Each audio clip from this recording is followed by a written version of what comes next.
Hello, dear friends, and welcome to episode 25 of Fantasy for Our Time. It's the second in our mini series discussing the Rings of Power show, and once again, I have Richard Rohlin over for a lively chat where we talk about, a lot of stuff. In particular, we ask the question: are elves more like chargeable batteries or glow-in-the-dark frisbees? But more on that later. In the meantime, a few vignettes from this writer's life. I just recently got back from the Ancient Faith Writers and Podcasters Conference in Antiochian Village over in near Pittsburgh. I had to be in and out of there. I gave two speeches, one on the uses of Kickstarter as a marketing tool, and the other one was a more typical of me lecture title, which was The Consolation of Story: Why Become a Storyteller, maybe the most important thing you do in your life. And interestingly, it had a lot of lively back and forth from the audience, and not all of the feedback was positive, which for me was a pleasant challenge and something interesting. Keeps me sharp and making sure that the way I express my thoughts are not simply made in an echo chamber, but are actually tested out on real people who have real opinions. So that was something that was quite lovely. There's 1 week left until the Venture Quest adventure race over in Maryland on October 1st. So I'm in my actually the best part of the training for a race is the taper. This happens after right the last 2 weeks of the race. That's when you really don't go hard in your training. You start sleeping more, eating well, and relying on your training and not overthinking, overstressing too much, and kind of entering into the morning of the race rested, full of energy and full of enthusiasm. So this is my favorite time. It's an opportunity to relax a little bit, to read, and to watch Rings of Power. Let's be honest. I did want to include one recommendation of a wonderful book that I recently finished. It's called Of Wolves and Men by Gary Lowe. I hope I got that right. I just wrote down the title in my notes, not the author. Silly me. It's a wonderful book. It's hard to categorize. It's a natural history of man's study of wolves. It's also a study of the American folklore's interaction with wolves. It's a study of European man's hatred of the wolf.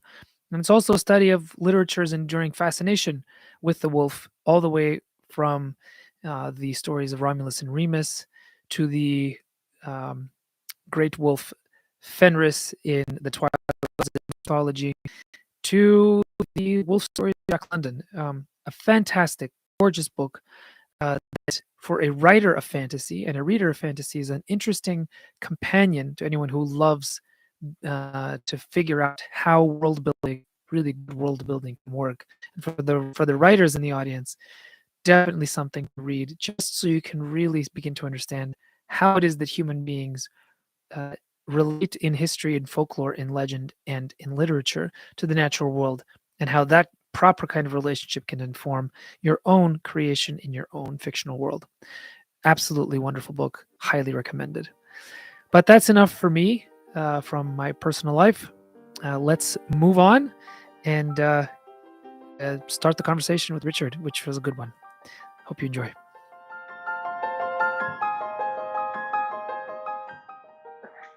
Well, hello there, dear friends, and welcome to another conversation about the Rings of Power between Richard Rohlin and me. And welcome, Richard. We're not going to introduce you like we did last time. I'm just assuming people know who you are now. And dear people, if you don't know who Richard is, watch or listen to the previous episode, and you will be treated to much useful and interesting information. But we're going to go straight into analysis today. How you doing, Richard?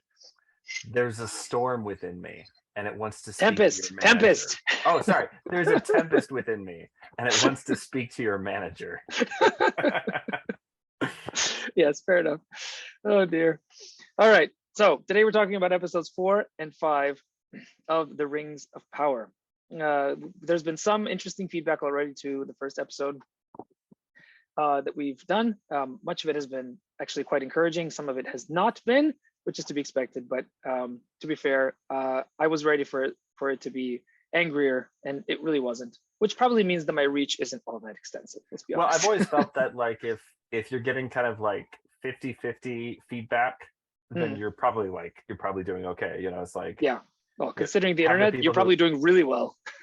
right. Yeah. It's like half of the people who listen to this hated it, and half of the people who listen to this like wildly loved it, or then it's like, okay, well, that's Well, you probably want them about to as much show as you up, can right? say.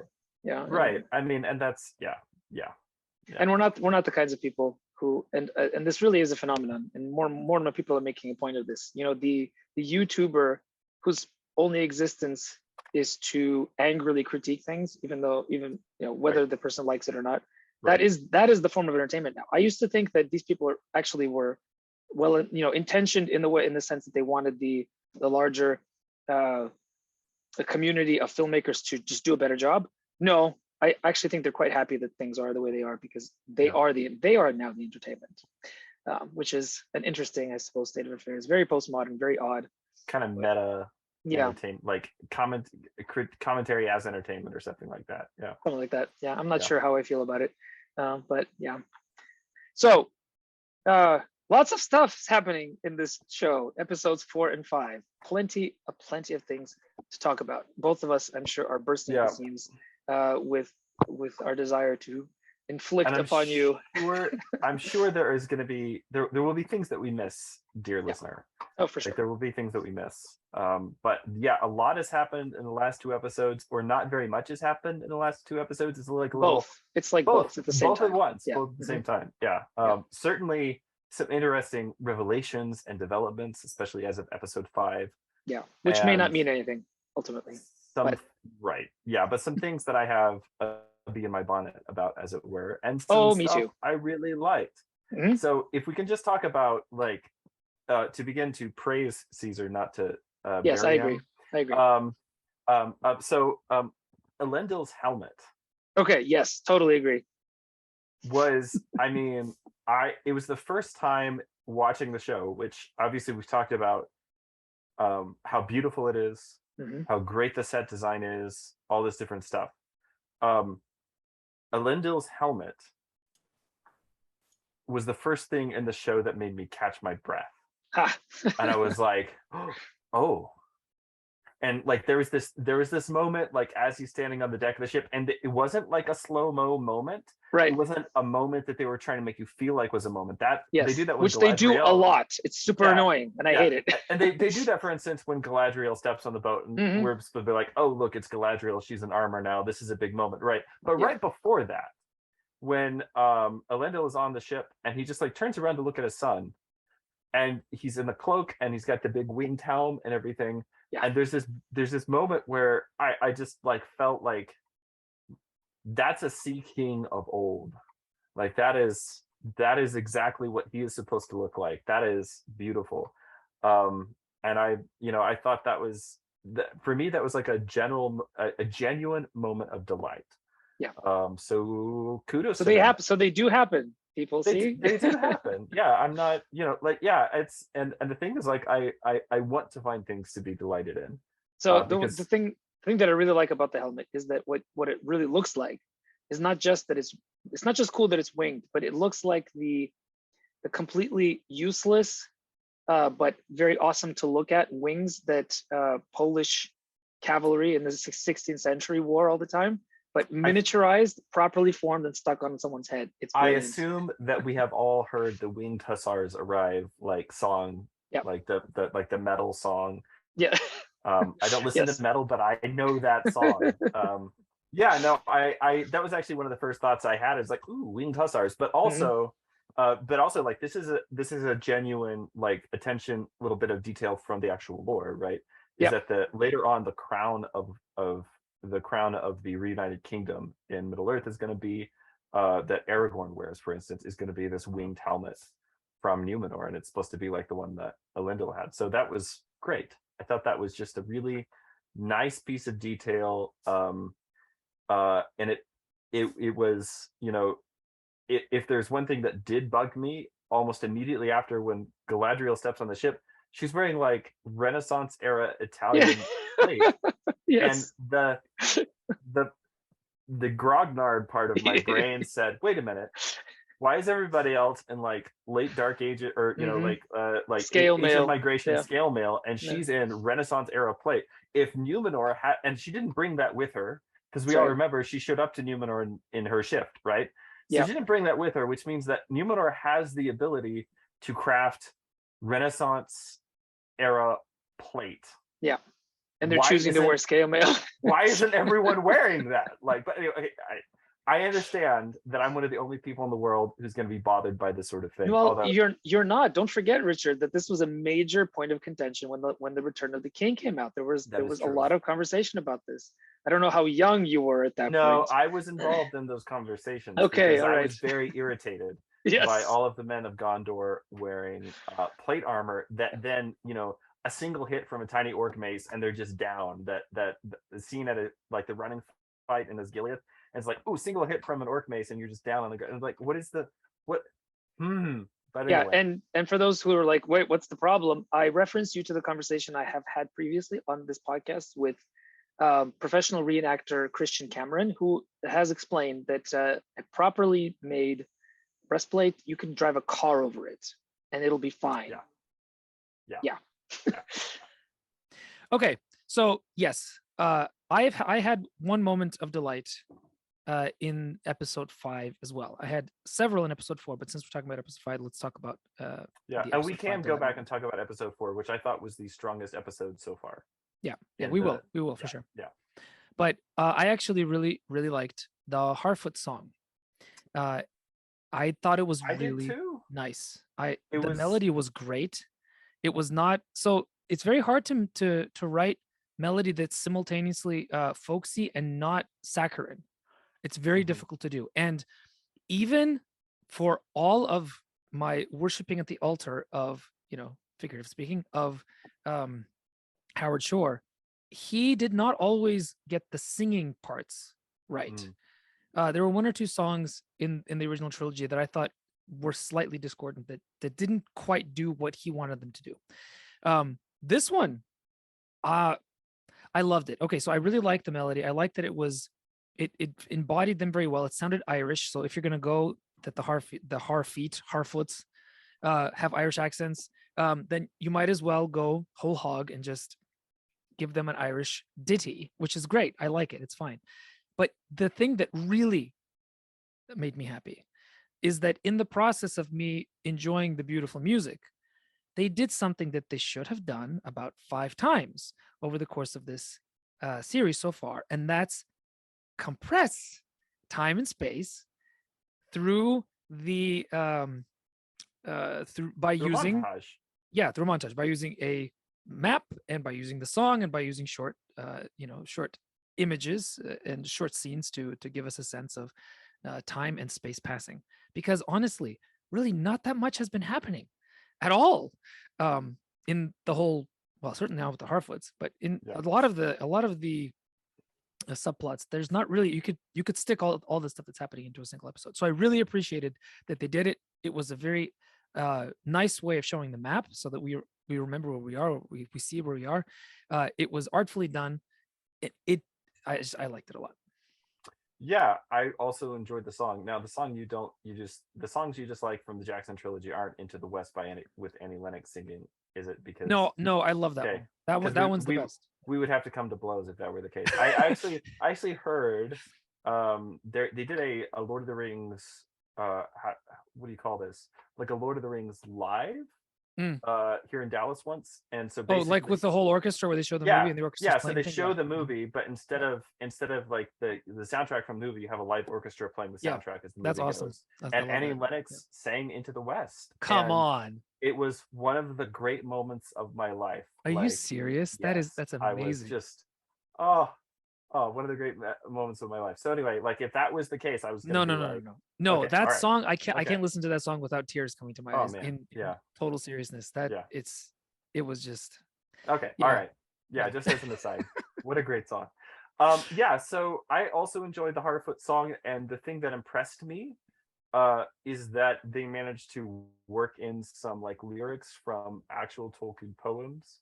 Okay, I didn't realize that was the case. Awesome. Yeah, they managed to work in the line, at the very end, not all who wander are lost, right? Yes, that I noticed, Not all who wonder or wander are lost is the version they did here, which I thought was quite nice. Yeah. So, and the kind of the theme of the song, as I can remember it, I guess I could have put all the lyrics, but the theme of the song, as I can remember it, is really about the world is dangerous, but also there's really beautiful things. Yeah. And, and so that's why this dangerous thing that we're doing is sort of worth doing. Well, it's a beautiful bit of world building that they've been doing so badly in a lot of other ways, like where they start telling you the way that the world works in ways that nobody would ever talk in real life. When they're info dumping on you. This is one of those examples that we talked about last time. That's a very effective and very subtle way of showing instead of telling. When you give through the words of the song and through the actions of the characters as the montage is happening, the entire substance of what the Harfeet are. It's brilliant. I love it. And by the way, all those previous scenes of info dumping are made essentially redundant by this one small little scene. Right. We could have just kept him out. We would have understood everything that we needed to know about the whole nobody leaves the trail, nobody walks alone. Yeah, especially that. Unless you fall behind, and then you definitely walk alone, because there's like a sort of like the Harfoots have this sort of like survival. They're Darwinists. They're Darwinists. You think I was gonna say that as like, no, I'll say it. It's fine. Okay. Yeah. No, I'll say it. Yeah, I mean they're very Darwinist in that they're like well, but if you can't keep up, we're just sorry. It's too bad, and we'll remember you. And be like, we'll read your name out of the book later, but also we didn't do anything to help you along, right? Which that by the way, this getting together and sitting in the circle and reading out the names of the deceased as an idea, I thought was one of the more effective uses of ritual. But considering the fact that they could have prevented all of those deaths, it makes it was a very uncomfortable scene. Yeah. I said it like I felt uncomfortable because I felt like I get what you're trying to do here, but this is pretty dark if you just stop and think about the implications for like 30 seconds. Right. Please turn your brain off, please. Yeah. Because otherwise, it's a little bit hard. But we're gonna get to the dark and nitty-gritty because there's plenty of that coming up. I personally really liked, I don't know how you feel about this, but I was wondering how they were going to get Tarmiriel to agree with Galadriel that they needed to send an army to Middle Earth. And I didn't see how they were gonna do it. I suppose I should have, but I have to turn my brain off at the beginning of these episodes, at least a little bit, because if I don't, then it gets a little bit annoying. So when the petals started to fall, and when she was immediately affected by it. Okay, so I'm taking this out of context. So I'm sort of tearing this out of the context of the rest of the episode, because I think there's some real problems with the conversation between Muriel and Galadriel. Right before this, I think it's very weird, and I don't know, but we'll get there. But I just think that the fact that the writers committed to allowing an act of God to provide motivation for a character in a medieval fantasy, finally,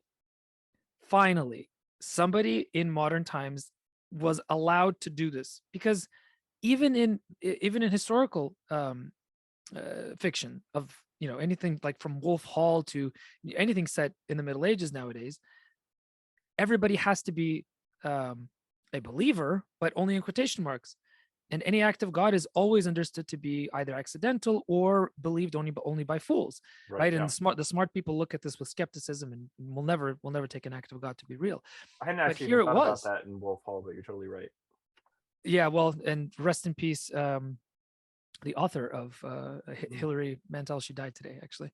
I didn't know. So I'm not going to say anything bad, but because I really don't like Wolf Hall, but she was a good writer. So yeah, and rest in peace. But getting back to that, I thought that that was a very effective scene with the tree losing its petals, and it could have been contrived. It could have been forced. I don't think it was. I think it worked. So I was happy. I agree. I thought that was okay. So just to get into this a little bit, how much better was that than the sort of spidery blood ink veins up the side of the same tree in Linden, right? Yeah. So these are supposed to be like both shoots of Telperion or whatever, right? Yes. Mm-hmm. So this one is like there's a west wind that blows in from the west and blows the petals off the white tree of Numenor, and Mhm. everyone's like, that is very bad. This has not happened before. Yep. This is really bad. As Yeah. opposed to the sort of like Black slime. black slime, and like you could have done the same thing in both places, Yeah. right? Yeah. Yeah. We'll talk about black slime, I think, Yeah. in more detail later, because that Yeah. whole sequence is extremely problematic, Yeah. but it's redeemable. So Yeah, since we're still but talking about the good, it's redeemable. yeah. So what I guess what I thought was really what I liked about that is like it was much more delicate, and it felt like this would happen in a Tolkien story, which Yeah. ultimately that's my bar. Yes. Everyone, that's my comparison. Is okay. I'm not looking for this has to be word for word what was in a Tolkien story, but would this happen in Tolkien's Middle Earth? Right? Would this happen in, like obviously Middle Earth changes and develops over time. I've done lots and lots of episodes on Amun Sul about this. Yep. Obviously, things are a little more fairy tale, a little more childish early on, and then the legendarium matures. But I'm just what I'm looking to see is like, would this be conceivably be a product of a mature legendarium? Right. That's the question that I'm always kind of asking whenever we're looking at new content: is does it fit? And I definitely felt like that did. Because otherwise I was really not sold on the whole Galadriel is just going to stamp her foot and insist that she gets her own way until they give her an army. But then it's like, okay, now there's an act of God, and Tarmiriel is feeling like, okay, well, I've got to do something here. And what did you think of the so like in Muriel's dream, there's some kind of like an almost like naming ceremony or Yeah. So the naming ceremony I do not like at all. Thank you. I felt very put off by it. Yeah. Okay. So this is a larger conversation, but you started it, so let's get into it. We might get back to some of the good. This is we're already delving into the slightly problematic, but we're not crazy about linear. I'm thinking in terms of like I'm thinking in terms of like episode 4 stuff right now. No, you're fair. That's fair. So if we're doing that chronologically, then that's fair. No, okay. So this is part of the larger problem. I mentioned this last time when I talked about how the way that they're doing ritual is very odd, because it doesn't seem to be rooted or grounded in any sort of real life action or movement. And one of my patrons pushed me on it and said, can you be more specific and give us more details of what you're talking about, because it might not be obvious to everybody like it is obvious to you. So I thought I would try that and see if I can get a little more specific by saying what I liked about some ritual scenes and what I didn't like about others.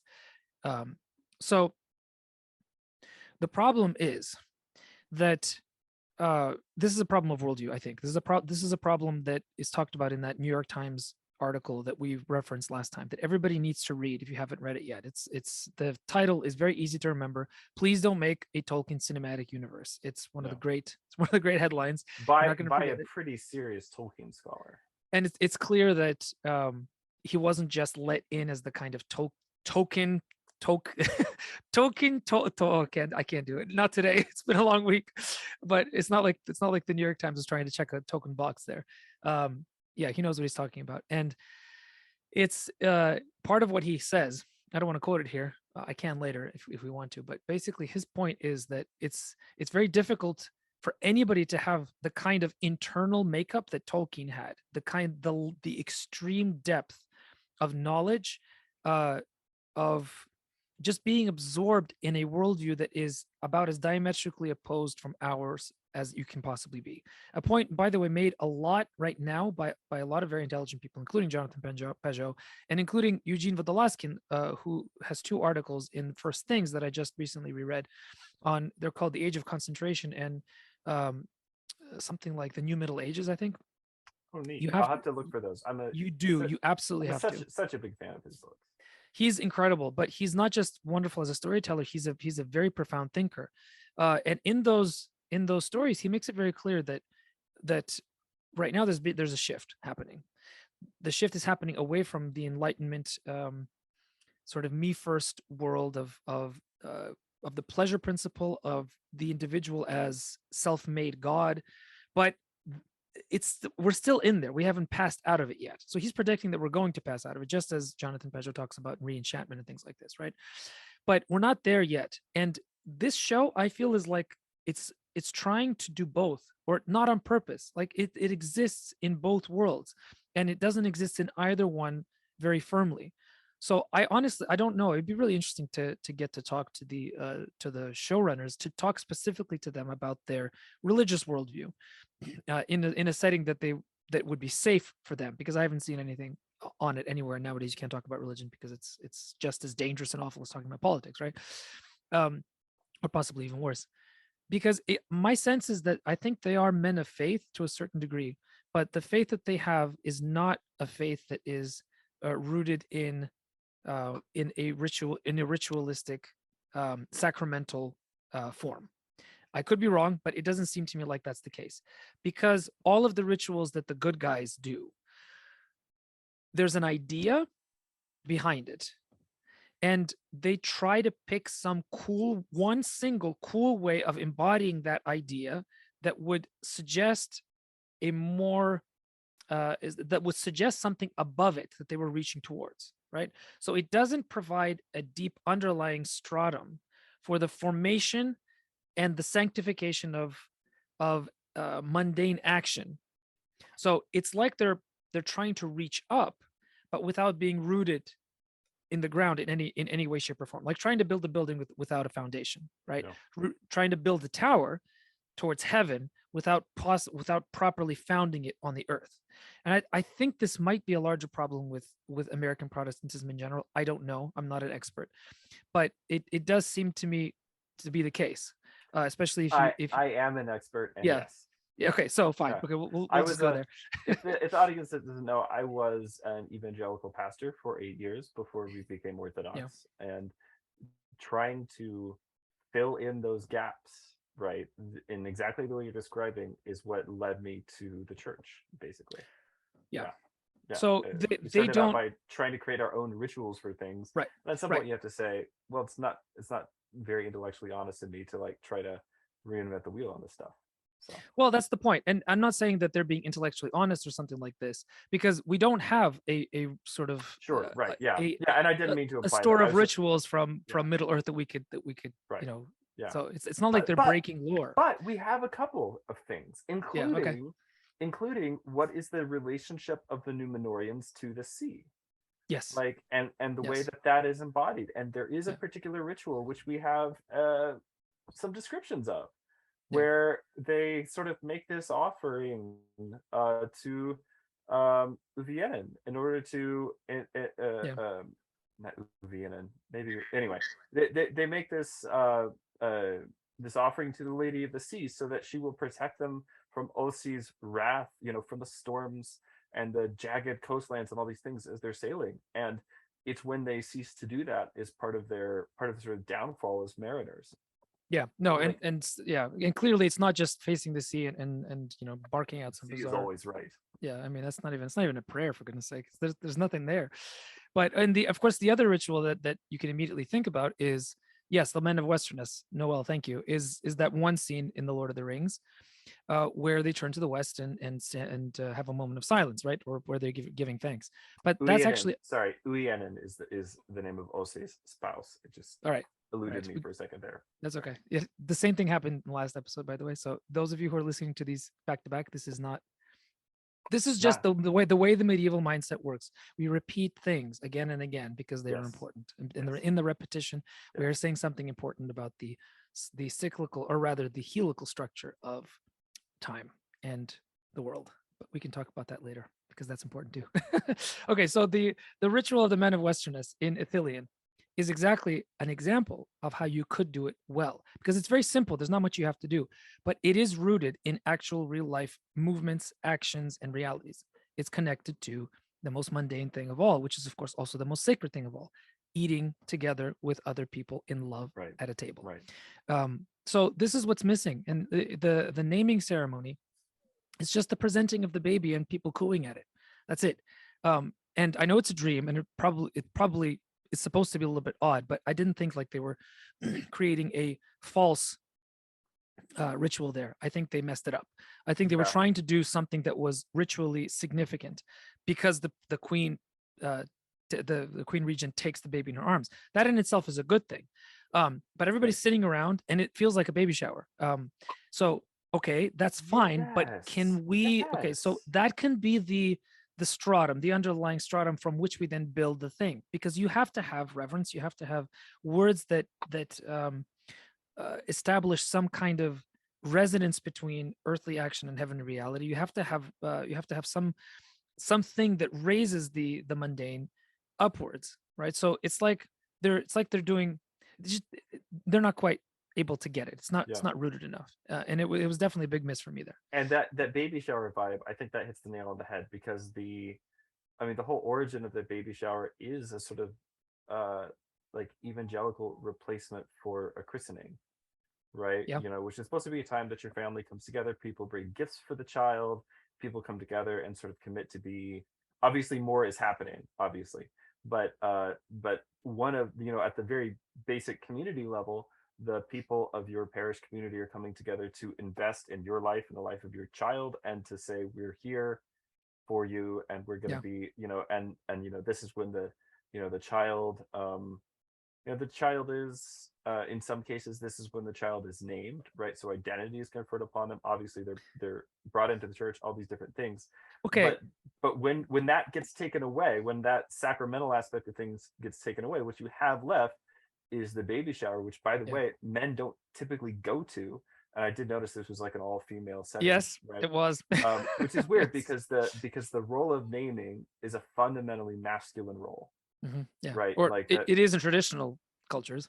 Right. Well, that's what I mean. But I mean, like, even if a woman does the act of naming, which in some cases she can do, that's still a masculine role that she's playing, right? Yes. And so it's Adam's role. Yeah. Yeah, it's Adam's role. So whereas motherhood is a fundamentally feminine role, right? And so the total absence of the identity conferring masculine, like, within that ritual, and it's just sort of like, here's all the women and we're being together, we're having girl time, we're talking about how beautiful your baby is. That's lovely, but it did feel like they were trying to communicate that this was like, this isn't just anybody's house, they're at the palace and here's all these women and they've all got babies. So no, it's not a baby shower. This was supposed to be a ceremony. And by the way, I know we're trying to set up the scene for the prophecy of the drowning of Numinor, which, by the way, I had a real problem with, but we can talk about that later. But come to think of it, now the idea just popped into my head. Why not have that scene on the beach and have some sort of a christening of the baby in the water? This is Numinor, but it would be the most normal thing, even if you just pick up the baby towards the water or do something, and then imagine the scariness of the scene where the waters rise up instead of the waters blessing the baby, the waters rise up and take the entire city. How much cooler would that be? And you could have even done something with the ritual in that case, like working in this love and devotion that the Numenorians have to the Maya of the sea and things like this. And you could be like, we're calling upon a higher power, asking her to come out and bless our child or something. Like yes. They could have gone just like a little bit farther with it, and I think it would have been a lot more compelling. Because they're not afraid of calling on the gods. They use both the words God and Valar. Right. But this also might be pointing to a larger underlying problem, and that's what is our relationship to the divine? And I don't think that they figured that out for themselves yet, and they certainly haven't figured it out for the story. And again, we will talk about that in more detail in a bit. But we should probably talk about the two additional scenes that I thought were really good in episode 5. And that's I thought that the scene between Galadriel and Halbrand, when we finally get some good context for the phrase touching the darkness, I actually thought that was pretty good. And I'll explain why, and you can tell me if I'm wrong. Okay. Because she definitely tried to use it in the way that we've been expecting, that in the anti-Tolkien way, like, oh, Halbrand, it's okay, you can turn to the light because you've touched the darkness, and that's what we all have to do because that's how we turn to the light. But if you're actually listening to what goes on there, she's confessing her darkness, and it's unresolved. That scene, she does not defend the Tempest inside me. She doesn't defend it. She's crying. She, at the end of it, she admits to the fact. So it's a confession without a catharsis, right? She's still stuck in this weird arc that they've decided for her. And by the way, Richard, you were, I must say, you were absolutely vindicated out of the mouth of Halbrand himself. But because don't forget, in the hot takes episode you did to Father Andrew objected to you saying that she was motivated by vengeance, and Halbrand just put it all to rest. He said the word vengeance, so it's very clear that that's exactly what her motivation is. But I thought she continues to deny it. Yes. But then she does not have a compelling answer for why she's still doing this then. No, and the best she can do is kind of open herself up a little bit to him, right, and say, I am my friends are starting to associate me with the darkness. So it's not confession time yet, but it is on the road to it. And so I think and I hope that this is actually an intentional step by the writers to have her repudiate that line of thinking towards the end of her character arc. I think that's what's happening. Of course, it's problematic as Halbrand, because I think we all know that he's going to be a bad guy. Whether he's Sauron or not, we'll see. But he's not going to end up as one of the good guys. So having him kind of be the listener in on the confession is a problem. But yeah. Okay, so I disagree a bit, I think, with your interpretation of how this line is being used. Okay. And that is that, when we first heard the line at the end of episode 1, I had the thought, I do not like that, but I think there's a strong chance it was just a fluke. Yeah. When they maybe they just wanted something cool here, and they were like, that sounds cool. They didn't think about it, and they just put it in. Right. Because a lot of the dialogue comes across that way to me. When they used it here, I was more concerned, because I felt like, okay, what they're committing to it. That's a callback. So now we're committed to that. We're gonna hear it again later. Yes, we are, for sure. Yeah. Yeah, and I feel like it's being unambiguously accepted that this is an acceptable lens through which to deal with your stuff. I mean, it could be. I hope you're wrong, and I think there's enough of Halbrand's reaction to suggest that maybe it's not. But I agree, it could go both ways. I agree. Yeah, so that's my concern, because I think that is something that is really genuinely subversive of Tolkien's whole, the way that he maps light and dark, good and evil. No, that would be a failure of Tolkien's vision. So strong language here. I was sort of like enheartened to see Galadriel basically admit that she might have done anything wrong for the first time. Yes, that was nice.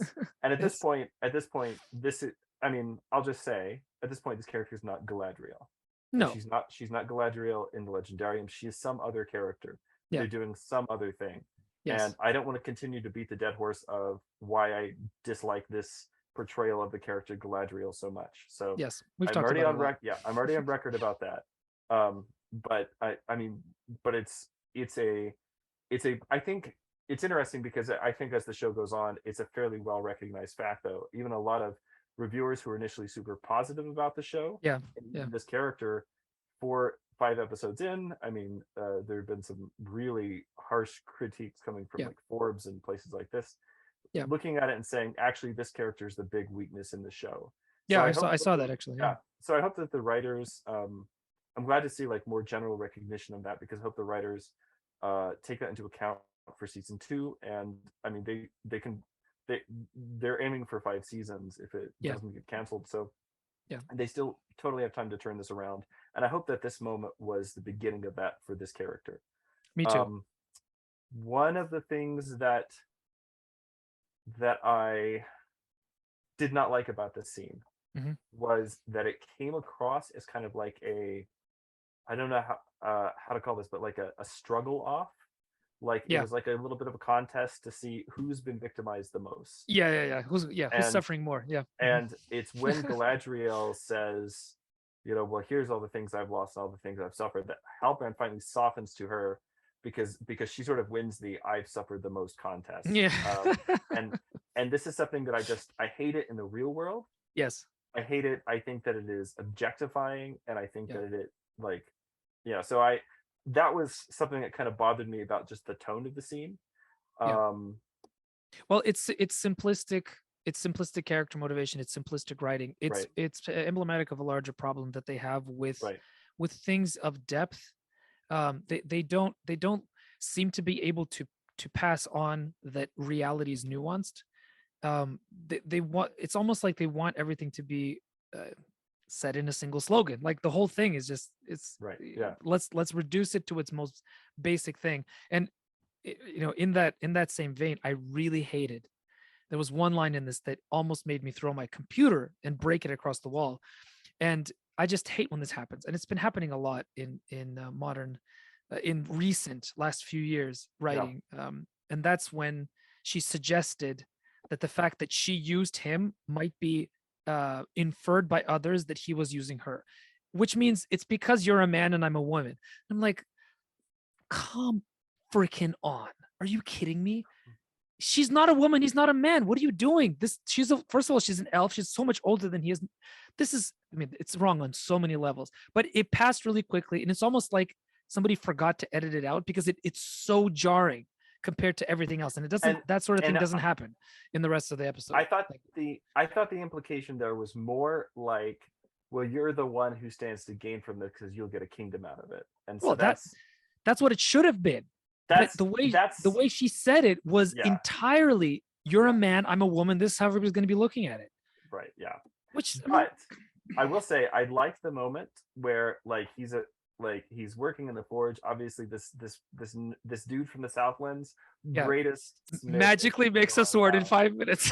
Like I was like, I feel like the Numenorians would be like, well, that's very nice, you lower man, but like, let me show you a real sword, right? But okay, never mind. Anyway, so Halbrand is, he's in and the soldier comes and he's like, the Queen Regent Muriel request your presence or whatever, and he says okay, and so he like takes the amulet or the little sign of his kingship, sets it down, and then the camera lingers on it, and there's this genuine surprising moment where he just kind of comes back and grabs it and just like almost like a win, like at the very last moment he changed his mind, and I actually found that very effective. I wasn't expecting it. Was surprising. It subverted my expectations, and again there was like a moment of almost, I wouldn't say quite delight there, but there's definitely a moment of, oh, that's kind of nice. Like he, it was real. It was human. Yeah, right.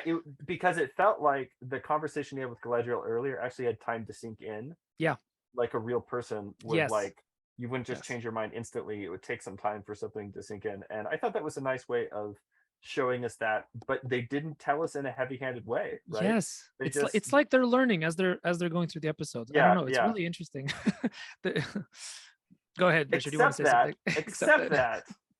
So this brings me to the stuff that I felt was really egregious about these two episodes and this episode in particular. Do we want to leave that until later so we can talk positive things about Durin and Elrond?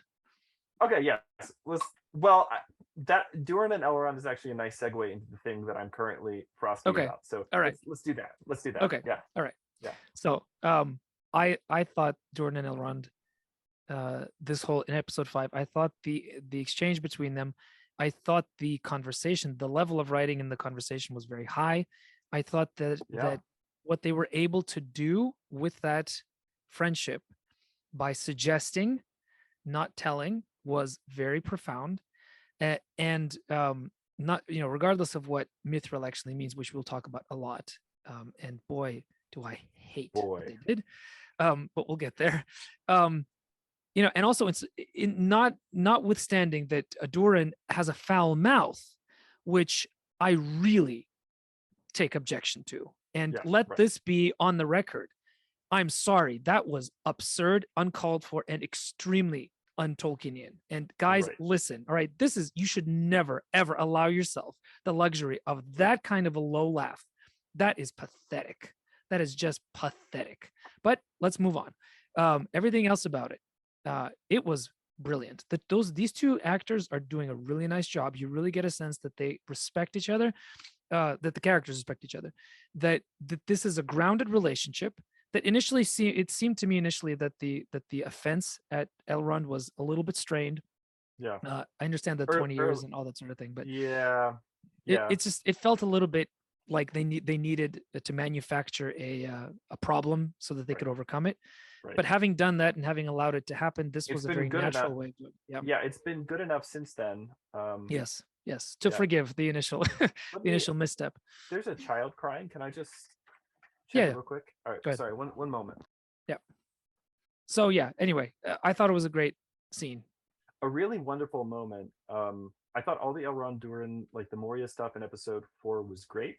Mhm. A lot of people made a really big deal about Dis singing the funeral song, which I thought wasn't actually a funeral song. I thought it was It's like not. this. No, We're it's not a singing. funeral song. Okay. A lot of people said funeral song. Like I saw. No, it several was a posted on- prayer. It was a So prayer. yeah, it was a prayer to the stone that Yeah. they would release the miners unharmed. I think this is a cool thing for dwarven culture to have. Yeah, It makes I agree. sense to me. Yeah. And especially And the it's way, serious. It's not Yeah, a it's- joke, which is nice. right. Yeah. I would very much like to stop using dwarves as comic relief. Yeah, Me too. Which I mean, if you think about the implications of that, it's a little icky. Like oh Yeah. look, here are some short people. Let's Yeah. make them the butt of the joke. Like, Mm-hmm. but yeah, no, I like that. I didn't like some people like really pardon the pun resonated with it. They were like, oh, this is really amazing. And I was like, no, this is nice. Like this should Yeah, be it's nice. the Yeah. but I mean, I guess what I mean by that is like I felt like this is the bar that everything should be at. Like Yeah. this wasn't Yeah. like This should it be the wasn't- minimum. right. This is the minimum like amount of world building you need to do to really make Yeah. this, but yeah, I mean, I thought that was lovely. I thought all the stuff, even like Detective Elrond using his elven powers to like lip read people in Moria, I thought was kind of cool. I was kind of like, oh, it's a little like I mean certainly elves would be able to do something like that. So that Yeah. I thought that was kind of neat. It worked. It worked. And I liked the stuff that we got in this episode, in episode 4 and episode 5, way more references to Erendil and that whole thing. Yeah. Which people, if someone is out there saying, oh, they can't make these references to Silmarillion lore because they don't have the rights, they totally can, right? Yes. They're referencing all this stuff. They even use Elrond's like proper Gil-galad uses Elrond's proper appellation of half elven. That's right. Half elven in episode 5, and it almost seems like it's intended as like a dig, like you're only half elven. Yeah. Like it comes across that way, which we'll talk about the Gil-galad No, thing we in a will. minute, but the racist but thing I and mean, all that, yeah. like they're able to work in all kinds of stuff from the first age and from the Silmarillion material. So yeah, I think that oh well, you're just forgetting they don't have rights to X, Y, and Z. That as an argument that is becoming less compelling to me because I'm pretty sure none of us who are not like lawyers and have actually looked at what contracts were signed know exactly what they do and don't have rights to. Yes. And it is clear that they have the rights to use names and concepts and things like that that are not explicitly in the appendices of the Lord of the Rings. Yeah. So they worked something out. Yeah, so, they did. For sure.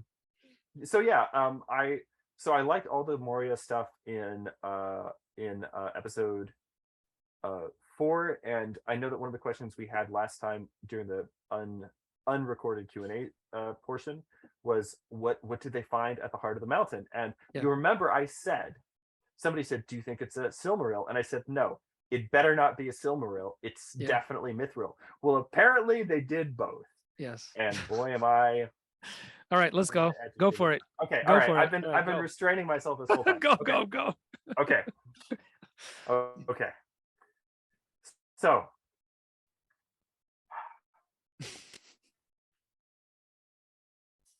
An elf and a Balrog hit a tree at the same time a bolt of lightning struck it, and the tree had one of the Silmarils inside of it. And kids, that's how Mithril was made. Yeah. Okay, so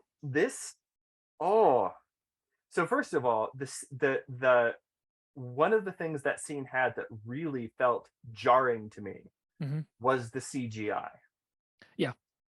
Which, I mean, in general, the CGI in the show has been very good, except for that one warg who looked like the Honey Bunches of Oats monster. But Chihuahua. Yeah, Chihuahua. But other than that, like the CGI in the show has been great. Obviously, they had a really good budget. They put a lot of work into things. Actually, the snow troll kind of looked iffy, but whatever. Anyway, yeah. So but I've already then forgotten about that scene completely. yeah, So yeah. because it was pointless and it Yes. didn't teach us anything. Nope. Yeah. So the in this scene where Elrond is supposed to be recounting this bit of obscure apocryphal lore, Apocrypha. Yeah. like but anyway, okay. So he's recounting this bit of lore, and he says, and as he's recounting it, they show us this sort of CGI presentation, and I think the idea is they're supposed to be showing us something that is mythical, Yes. like it's a but that would have been so much better served if they'd done it in like 2D with like some sort of for instance, like illumination, like Okay, so you know what's happening here? Have you seen Hellboy 2? yes, So it's Hellboy 2. yes, So yes. they're just assuming that this is so much already a cultural convention that, you know, events in the past or world building info or stuff like that needs to be done by dolls. Right. I don't know why, but there you go. And it looked bad. It did. Yeah. Didn't effectively communicate. It didn't effectively communicate this is a serious bit of lore that you should care about. What it communicated to me as a reader of Tolkien, who knows the last Silmaril was not imprisoned inside of a tree. Are you crazy? I mean, that's the stupidest thing I ever heard in my life. What? And literally, this is the thing. This is what I was talking about from before, where it's a matter of how do I put this? People are like, okay, what do elves like? Elves like trees. So how do we make somebody feel like this is a Tolkien moment? Let's have an elf be forced to cut down a tree. Yeah. Boom. Haters, mic dropped. See, look, it's a Tolkien thing because we made an elf cut down a tree and there was sad music. Yes. Right? This is the same kind of thing. They were like, oh, what would happen to the last Silmaril? Elves like trees. It's inside of the Silmaril on top of the Misty Mountains. Why on top of the Misty Mountains? Like, if you know anything at all about the Silmarillion, that is also something which makes zero sense, right? And then, but an elf and a Balrog are fighting over the tree, and so the elf is I quote, poured all of his light into the tree.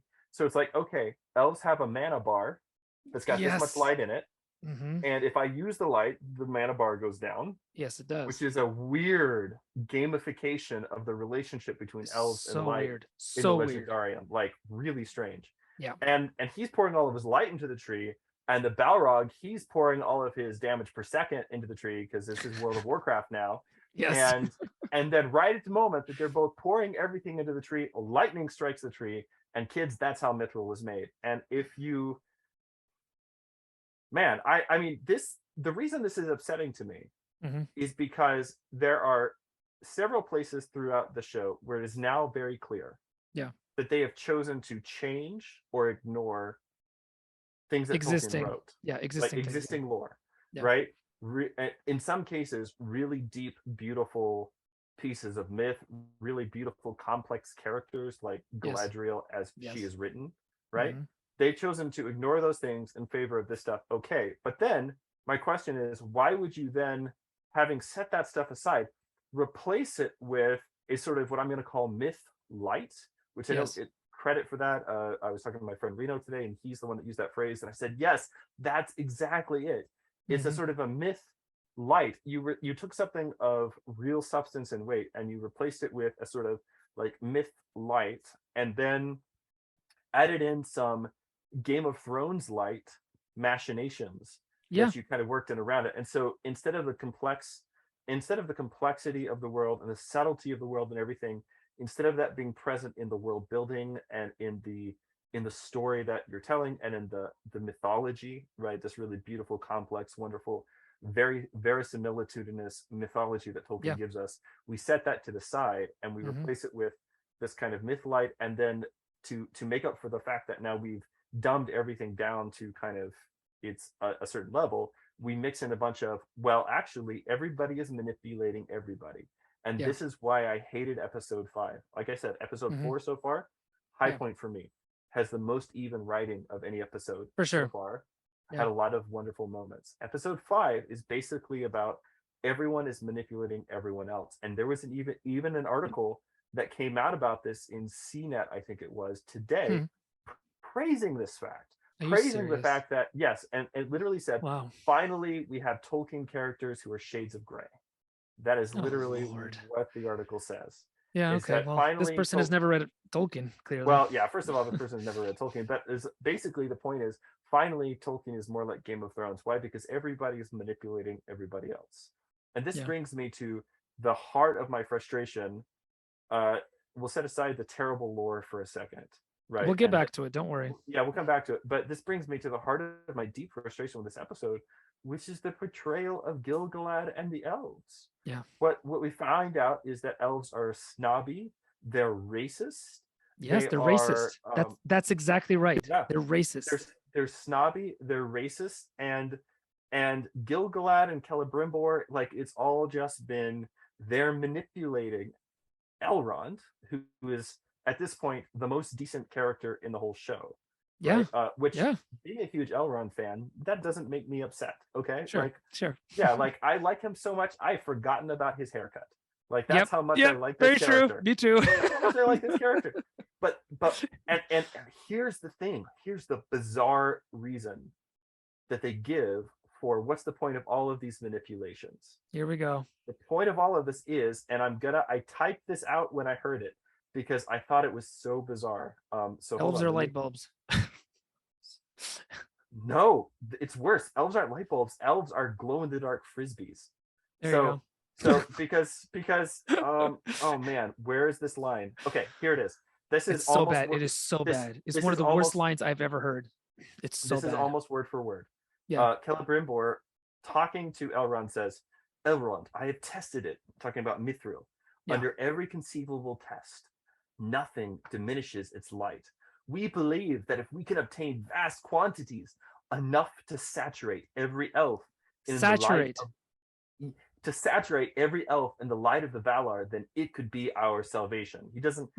He says actually. Then yes, but that's in the answer to the question. Could this really save us? So that's an actual quote. Like this and like, do you hear the?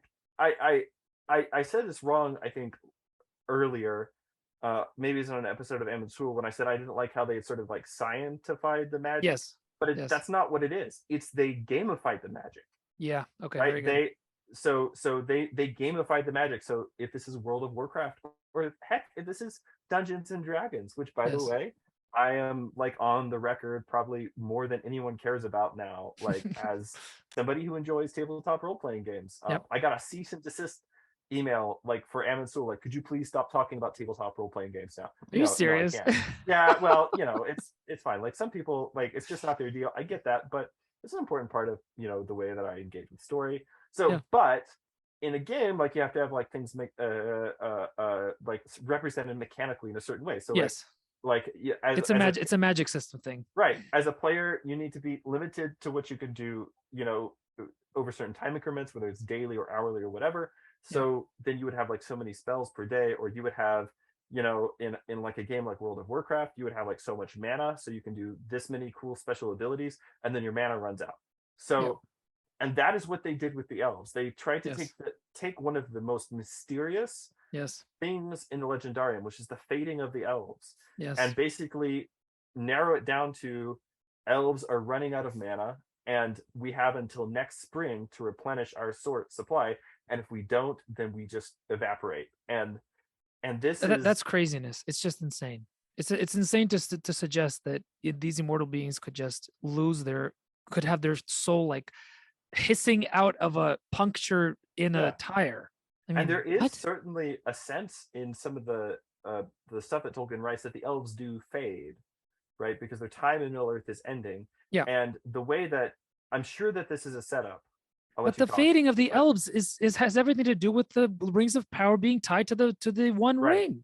Right. So I'm sure that because like it's the fact that they took the mystery, they stuck it into a thing, and then made that thing contingent, made it about power, and then made the mistake of making that contingent power contingent on a greater power that was a power for evil. So of course it's going to fade. Duh. And so that's the thing. In the Legendarium, the rings are clearly made to prevent fading and so that the elves can make Middle Earth more like Valinor.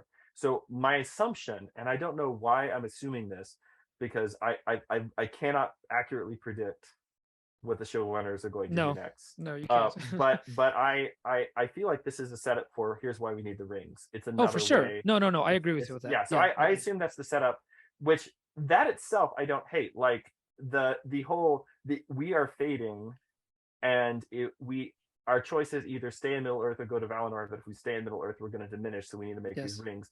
That in and of itself is a fine idea. Yeah, no, I agree. And this is my issue with this whole thing. Yeah, is because this particular part of the episode was maddening to me, because as soon as I heard that thing about saturating the elves with light, I laughed out loud. I mean, it's one of the stupidest things I've ever heard. But okay, so maybe some people are like, like I got pushback last time from one of my patrons. Can you please explain why? Because maybe it's not obvious to all of us. Okay, well, Richard, your intuition was correct. It's not merely the gamification; it's also the scientification. And I'll explain why. I think I may have talked about this, maybe not with you, but maybe in a different podcast.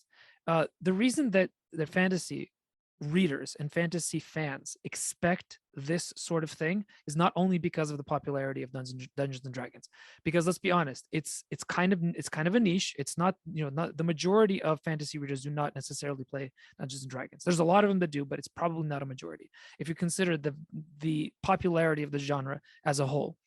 But what happened is that Tolkien's fantasy is untouchable, right? Because it comes, as the New York Times article makes very clear, it comes from a vast source of knowledge that was gathered over the course of an entire lifetime by somebody who did nothing but saturate himself with knowledge, with mystery, with sacrament. Okay, this man was filled to the gills with mystery, with knowledge, with the ancient and medieval world. Okay, nobody could possibly duplicate it. But it was very popular in the US, especially paperback sales. So what are you going to do as a publisher? You start looking for things that are going to be similar.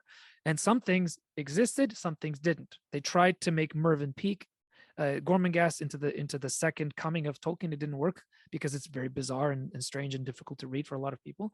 So the next thing they could do was, I don't know if they hired him to do this or if it was just manna from heaven, but Terry Brooks is the Sword of Shannara is not myth light, it's Tolkien light, in the sense that it takes all of the beats of Tolkien's story. It provides a template for making the magic something that can be quantified and not something that is a mystery that has to do with the relationship of created beings with their creator, which is the entire basis of magic, which is actually grace in Tolkien's world. It's not something that, and by the way, Peter Jackson got this wrong, because the wizard duel between Saruman and Gandalf is exactly a manifestation of this incorrect view of how magic works in Tolkien's world. So after the funny thing, just real quick, the funny thing about that wizard duel is that it's so off tone, everyone just forgets about it. Like like when I think about the Peter Jackson films, you don't think about that. I don't think about it at all. I forget it happened. I think about Gandalf fighting the Balrog on the bridge, but I don't think about that scene because that scene is it's just so off key. Yeah, and it's almost like they understood it, because all the other manifestations of Gandalf throughout the rest of the 3 movies are much closer to the way it was supposed to be, except for that horrible scene where the Witch King of Angmar breaks the staff. But luckily that wasn't in the theatrical version. There was probably a good reason why they didn't include it. Anyway, back to this scientification of fantasy. After Terry Brooks, what happened is that there was a bunch of science fiction authors, very good ones that were selling well and getting awards in science fiction. These guys are very, very well, very good in the craft of sci-fi. These are people like George R.R. Martin, who was known before Game of Thrones for his science fiction writing. That's the thing that got him his chops. He's a very excellent technical and comic books. So there's a whole bunch of hard sci-fi writers from the 80s and early 90s who were not making a lot of money in the fantasy genre. Sorry, in the sci-fi genre, because sci-fi has a much smaller readership than fantasy. They jumped over that the genre cliff, and they started to write fantasy. But they are trained in the craft of writing sci-fi, and sci-fi is entirely dependent on making a technically, scientifically plausible premise. Yep. Science fiction doesn't work unless you have a what if premise that's entirely based in plausible science. And by the way, I'm not talking about space opera. I'm talking about space fantasy. I'm talking about hard sci-fi, because that's the genre that these fantasy writers, these sci-fi writers came into from fantasy. So over the course of the 90s and the aughts, with the popularity of books like Game of Thrones, this became the standard that readers begin to expect. And of course, it's also aided by the fact that you have the Dungeons and Dragons movie, you have Aragon and things like this, all of which lend themselves very easily to this kind of gamified sort of thing. So this is now the golden standard, or it's fool's gold standard, I think, in fantasy writing. You're expected as a fantasy writer to have a intricately crafted magic system. Otherwise, the readers will complain. This is what they've come to expect. So that being the case, it's a default thing, even if you're writing a riff on a Tolkien story. So because of this expectation in the world, they're not willing to risk the very dangerous and I think it would be very interesting to try to have magic that's not quantified by a system, something that's suggested. A much better mystery, by the way, than the mystery box they keep manufacturing in here. And by the way, just for the record, this is exactly why in my fairy tale fantasy universe there is no magic system. It's not because I'm a sloppy writer, but it's because I on purpose tried to evoke a different kind of magic that isn't so hard and fast when it comes to rules. Of course, it has some rules. Theology is also systematic. You can find systematic theology. It, however, doesn't limit the reality of what God is. The fact that we have a systematic theology. So it's really unfortunate that they decided to do this, but they seem to be fighting with themselves, because in the first scene where they talked about the saturation of the elves, it's clear that they're doing this gamification, scientification thing. But later on in that same scene, when Celebrimbor continues to talk, it's almost like they're again talking about a lack of grace, connection with the Valar. And that being I don't remember the exact phrase, and it might be more something that was more implied than spoken. And I'll have to watch that scene again but it kind of dulled the pain for me, because for a second there, they almost said the thing that they were supposed to, that this is a consequence of their deciding to be far from the Valar. And that, of course, is exactly what you want to hear. That accumulation of power to yourself, that decision to be a kind of Valar unto yourself, a Vala unto yourself. That is a wonderful that's a wonderful reason for the world around you to start fading. That's absolutely brilliant. But this kind of, I mean, the batteries are getting uncharged. I mean, it's awful. It's just awful. I mean, and this is the kind of thing, I know that a lot of people, like in sort of like the realm of Tolkien media, Father Andrew and I were not invited to any premieres, but which is fine. But a lot of people in the realm of Tolkien media, like podcasters and things like this, including like the Prancing Pony guys, who have probably certainly the biggest Tolkien podcast, although in like subsequent episodes they've come out extremely critical of the show. But what a lot of people have kind of said initially is, oh, well, the showrunners have a really deep understanding of Tolkien's lore, and they're going to be really have deep understanding of Tolkien Easter eggs. That's what they have deep understanding of. So this is the thing. There is because there have been a couple of times that I've been talking to different people about the show at church and wherever else, that have said, oh well, but they referred to Fëanor, they referred to Eärendil, they referred to this. I'm like, yes, but there's a difference between giving it lip service, which you're calling an Easter egg, which I think is a really good apt description. There's a difference between here's an Easter egg in case you've read the books, and really actually which implies a sort of strip mining of the books for names, locations, and stuff. You could do that with Google, right? You don't need to have a deep knowledge of the lore to be. I could have done that. I could have done that with like any one of the Tolkien wikis that is out there. Right? Easy. There's a difference between that and then having like a really deep understanding for like what are the core tensions in a Tolkien story, right? And if you decide to put a different tension, right, you would actually make this about a contemporary political issue. The elves are coming to take our jobs. Oh, I mean, I couldn't believe that. So you want to talk about that? I want to talk about that. Okay, so I mean, go ahead. So like, I don't know what to say about it. It was just very frustrating, and atonal to me. But yeah, well, I think I know what to say about it. And I think it's some people are not going to be happy about it, but you're just going to have to deal with it because this is something that is yet another manifestation of the unfortunate reality that people nowadays do not have the same grounding in culture and literature that Tolkien did. So what's going on here that's very frustrating to me is this very surface level equation of race and nation and people into the same thing. So I really hate this. which is something Tolkien himself would have been appalled at. He would have, yeah, but I don't think that they realize that that's what they're doing. I honestly think this is just the way that modern people think about differences. They equate all, like the other is everything, right? It's skin color, it's nation, it's people, it's all those things. They're just manifestation of the same otherness. That is such a reductionist view of human nature. It is such an impoverished view of what it means to be human. And unfortunately, I think it may be at least partially a product of America lacking the kind of roots to be able to understand what it means to be an American person. To a European, this sort of thing, even to a modern European, this sort of thing, I'm sure it sounds very bizarre because a race is not a people, is not a nation. They're all very different. They can be intertwined in very, very tight ways, as they were in Nazi Germany. But they are not the same. And to equate them just shows a very profound level of ignorance when it comes to understanding the motivations of individual characters, as well as the motivations of small communities, as well as the motivations of large communities. And that is a very troubling thing for the development of the show, because if you can't see the difference between all those, then you're not going to be able to have the kind of deep, profound catharsis that this sort of story needs to have. It's a tragedy, guys. This story is a tragedy.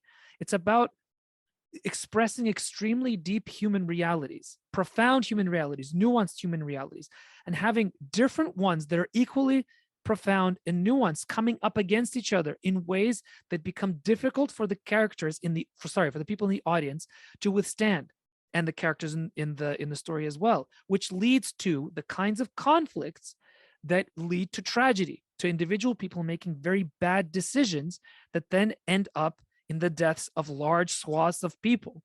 The kind of thing, by the way, that's going on right now in Russia and Ukraine. And Right. it's extremely frustrating. And it's completely obvious in all of the reportage about the war as well. It's almost like the entire cultured milieu of America is incapable of understanding the way that people make their identities. It's like the only way you do is you do it for yourself. That's where we stopped. Go and make your own identity. Any other identity forming force is simply disregarded or placed into that large blob of other that we don't understand, and therefore it must be something that's bad and we can't have anything to do with it. So then every single expression of dislike against another. So Numenor dislikes the elves. It's because of jobs. So it's Trumpian. So the Numenorians are racists as well. So this is what really frustrated me about that. The more I think about it, why do the Kingsmen in the Akalabath, right? Why do the Kingsmen hate the elves? Because the elves not because they're taking their jobs, not because they're afraid the elves want their jobs, care about their jobs, even would care to ever move to Numenor. Like, why would the elves ever, like, if the elves want to sail somewhere, they can just go to the actual Undying Lands.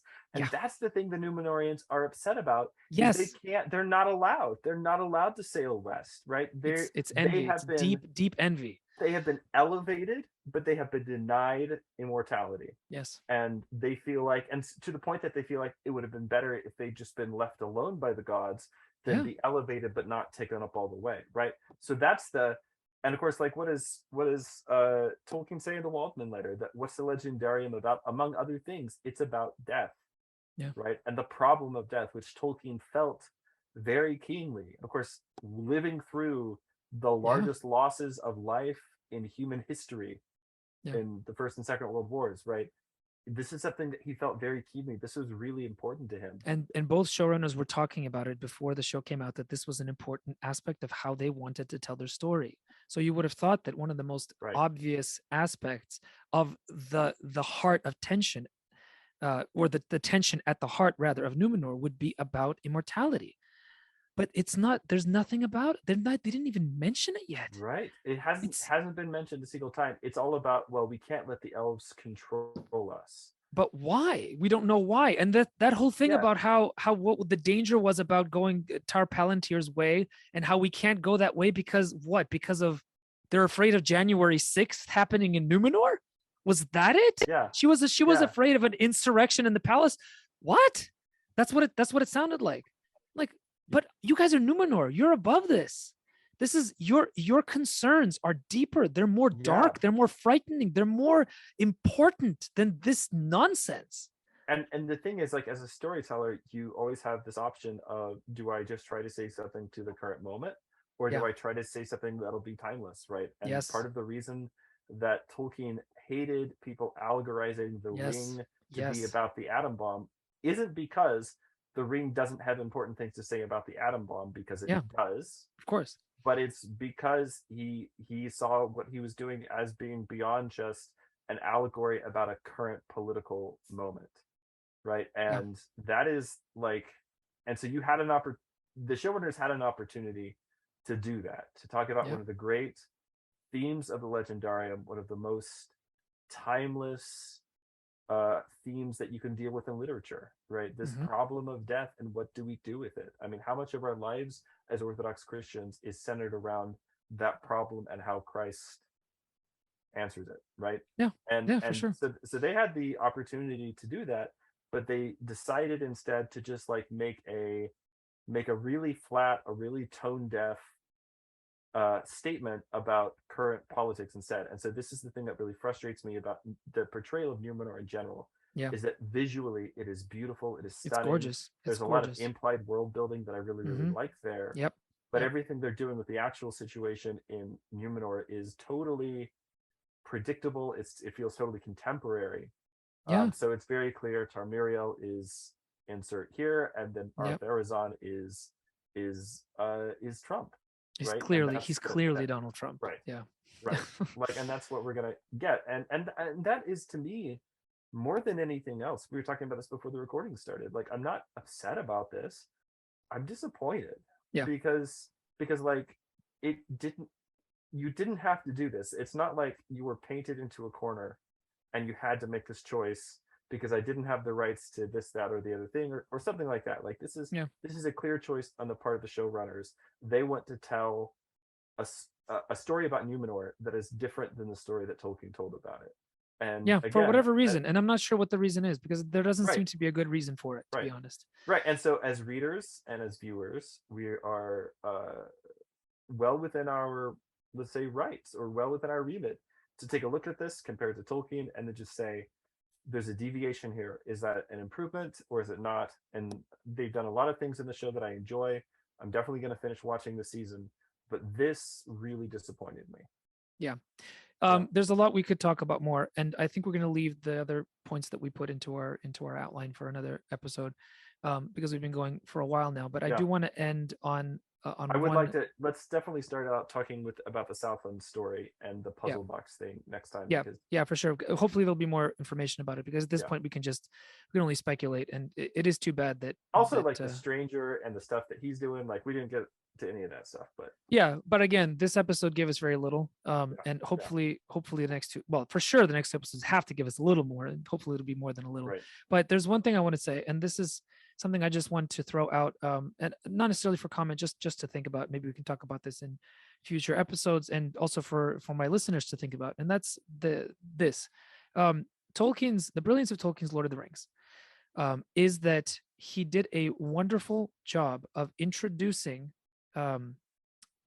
readers into an epic battle, an epic conflict, an epic world, a world with many different layers, with many different characters, with many different motivations, races, groups of people, land masses, everything you could possibly imagine, in a way that allowed for the reader to absorb it in stepwise fashion, and to have the full picture become more and more defined as time goes on.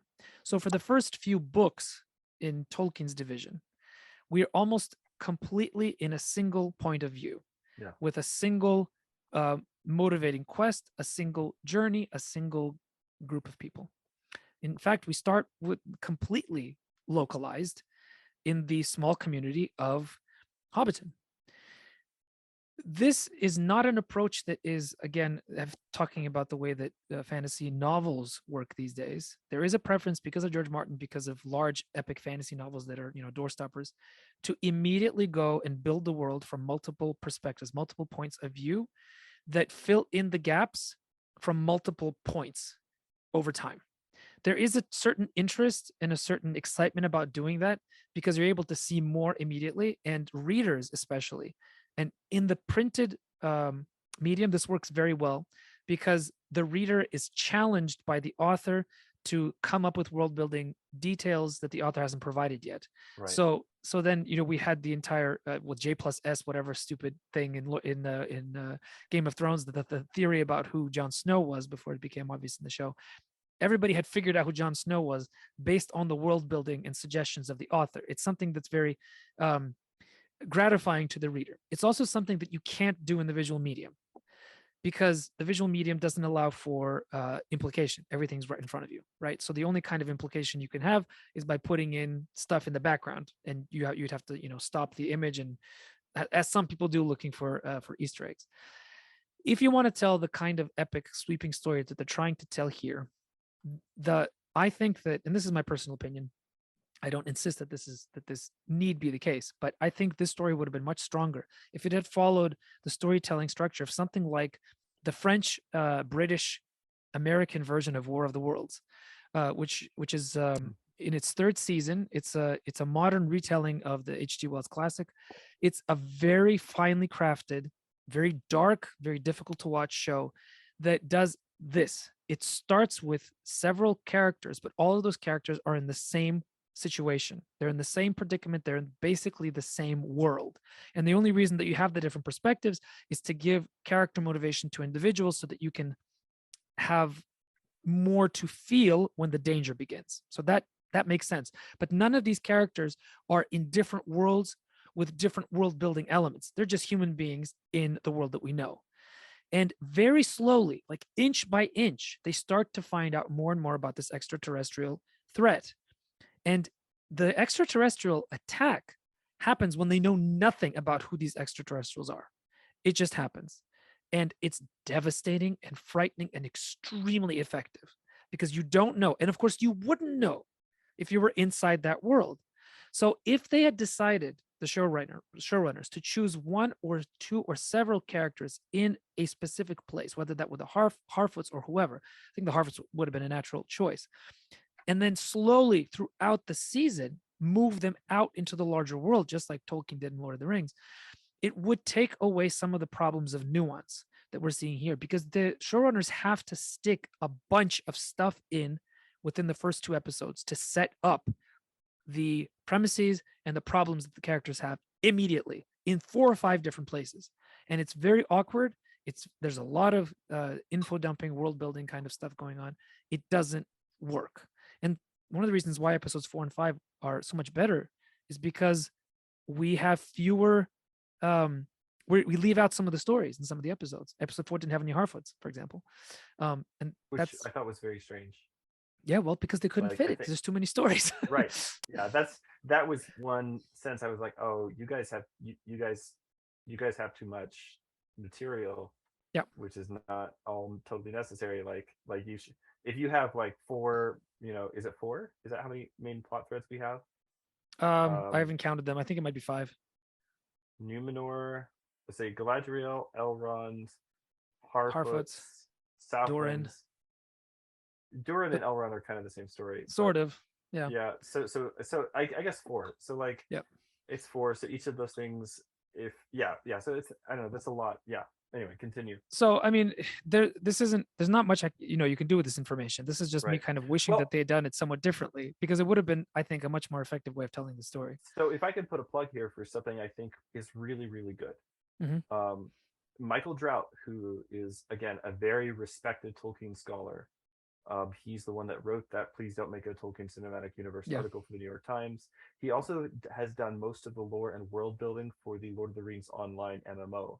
So he definitely is somebody who understands adapting Tolkien to other media and how to go about that. For instance, he actually composed all of the bits in an Anglo-Saxon dialect called West Mercian for the Rohan area. When you get there and you hear little bits of dialogue, That's awesome. he wrote all of that because he's a Anglo-Saxon expert. But Cool. he has a video that you can find on YouTube, and I really recommend everyone go and check it out. It's called "How to Read Tolkien." I think that's what it's called. Just Michael Drout, Drout. We'll put it Michael in the Drout. show notes. So Yeah, How to Read Tolkien. It's about an hour long. It is super with your time to listen to. Everyone. Awesome. It is. Oh gosh, I'm gonna enjoy this. he talks about really just what is Tolkien doing and how is he doing it? And he talks about, one of the things he talks about, which is to your point, is that Tolkien always uses what is sometimes called the least knowledgeable character perspective. Yes. So which is always the hobbits when they're traveling together, and then once they split up, it's always a hobbit. And if a hobbit is not available, then it's Gimli, because Gimli, between Aragorn, Legolas, and Gimli knows the least about the world beyond the places where he lived. So so that is, but he really breaks down how well that works, and also how the Lord of the Rings actually has the nature of a found manuscript, like a layered medieval manuscript. Somebody has the red book. Somebody has gone back and redacted the poetry, for instance, and there are places where that is actually clear in the text, and Tolkien did that deliberately. That's awesome. I didn't know that. That's so cool. It is a great video, and if you watch it, it will enhance your reading of Lord of the Rings tenfold. So I really recommend. So there you go, everybody. We might be critical of the show, but we're giving you opportunities to enjoy Tolkien even more in the process, which is really what anybody who makes this show would want. So they should actually thank us. They should thank us. Yeah, they should thank us. Yeah. Right. That'll be it for today's episode. Richard will be with me again in 2 weeks to talk about episodes 6 and 7, and then we'll have a final episode in the series to talk about the whole thing as a whole. So should be fun.